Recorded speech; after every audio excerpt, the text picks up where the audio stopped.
Modal kampanye pemilu tidaklah murah. Ratusan juta hingga miliaran rupiah rela dikeluarkan peserta pemilu demi memperoleh suara.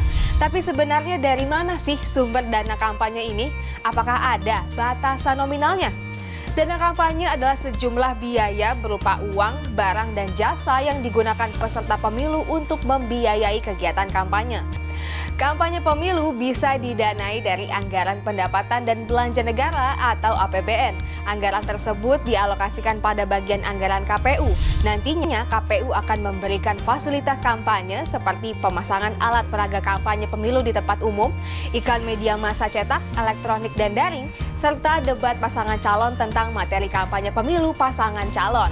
Selain APBN, ada juga sumber lain untuk mendanai kegiatan kampanye. Di antaranya dari harta pribadi peserta pemilu, partai politik dan atau gabungan parpol, serta sumbangan dari pihak lain. Ya, benar, sumbangan. Dana yang diperoleh dari pihak perseorangan seperti dari anggota keluarga atau parpol pengusung. Sumbangan juga bisa datang dari kelompok, perusahaan, dan atau badan usaha non-pemerintah. Memang sah-sah saja menerima sumbangan asalkan dilaporkan ke KPU dengan mencantumkan identitas yang jelas dan mengikuti batasan nominal yang telah ditentukan.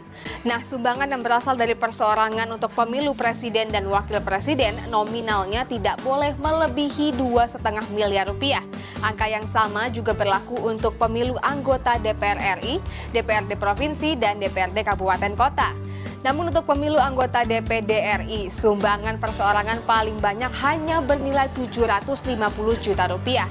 Sedangkan sumbangan yang berasal dari kelompok, perusahaan atau badan usaha non-pemerintah tidak boleh melebihi 25 miliar rupiah untuk Pilpres, juga pemilu anggota DPR RI, DPRD Provinsi, serta DPRD Kabupaten Kota. Untuk pemilu DPD RI, nominal sumbangan dari pihak ini hanya boleh bernilai maksimal 1,5 miliar rupiah.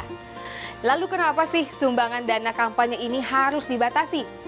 Jika mengutip buku basa-basi dana kampanye terbitan Perludem, tujuan pembatasan sumbangan dana kampanye adalah agar partai politik maupun calon pejabat legislatif dan eksekutif yang kelak terpilih nanti tetap memiliki kemandirian dalam membuat kebijakan dan keputusan demi kepentingan rakyat, bukan malah melayani pihak tertentu seperti para penyumbang dana kampanye. Kampanye pemilu bukanlah ajang untuk adu kekuatan uang, melainkan wadah bagi peserta pemilu untuk saling adu gagasan. Nah, Anda sebagai pemilik suara, gunakan masa kampanye pemilu ini untuk menelusuri visi, misi, serta program kerja yang ditawarkan peserta pemilu, agar pada 14 Februari 2024 nanti semakin mantap dalam memilih pilihan.